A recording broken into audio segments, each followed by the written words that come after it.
I used youth services growing up when I was 15 and growing up in Northbrook. When I got involved in youth services as an adult, that was the whole reason I got involved, was to give back and make sure it was here for other kids. Little did I know that we weren't just going to be volunteers and supporters of the agency, but we were going to be clients as well. My name is Izzy Buckles. I'm 24, and something you might not know about me by looking at me is I'm actually a non-binary person. When I was in 6th grade, things really went sideways. This routine that I had up until like 5th grade, where you did your homework, you interacted with kids this much, you read and people left you alone, you had one teacher, I had it all under control. And then when I got to junior high, everything was so overwhelming. The existence of school and interacting with people and the expectations was so heavy, I wanted to like lay on the floor and stop existing for a while. I got hospitalized. And then we found out that I have a major depressive disorder. I was so wrapped up in my own head, the world existing around me just went by, and I was like this tiny, like, grayscale existence in the middle of all of it that didn't want to acknowledge anything happening. When Izzy was so suicidal, as a parent, I can't even imagine feeling any more helpless and scared. You throw everything but the kitchen sink at the problem, trying to resolve it.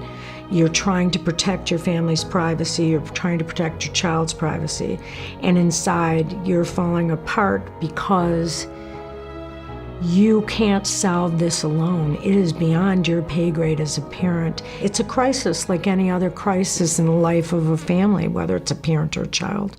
I remember youth services being a constant in the back of my mind, like if things are too much here, I can go there. The weight of everything outside gets dropped at the door because they're here to help, you're here to help.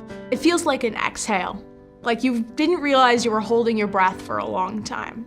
I see a lot of smiles, and that means the world to me. You come to a place where a lot of kids are smiling like, this can't be that bad even if my parents made me come here. I realized here was a place where everybody had a support network, whether or not you were the person falling apart.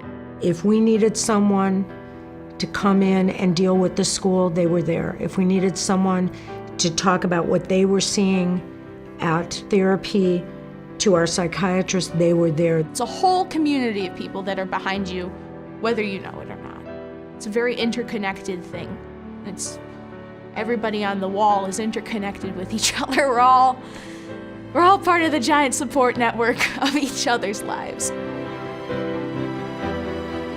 Why do you think people should support youth services?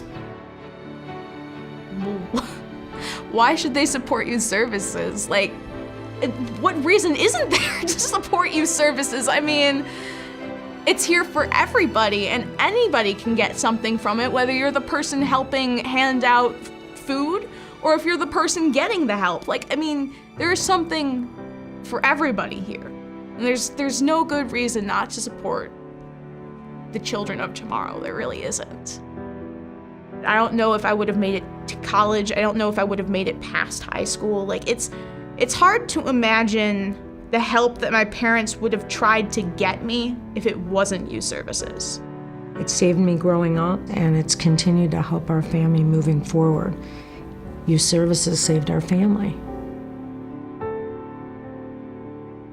Even if you weren't the person who changed everything for me, thank you for being there, and thank you for letting me be me before I knew who I was. Thanks for everything you've done, not just for me, but for everybody else. Thank you for all of your support. And it means the world to me that you guys are here and you do what you do. And I couldn't be here without you guys.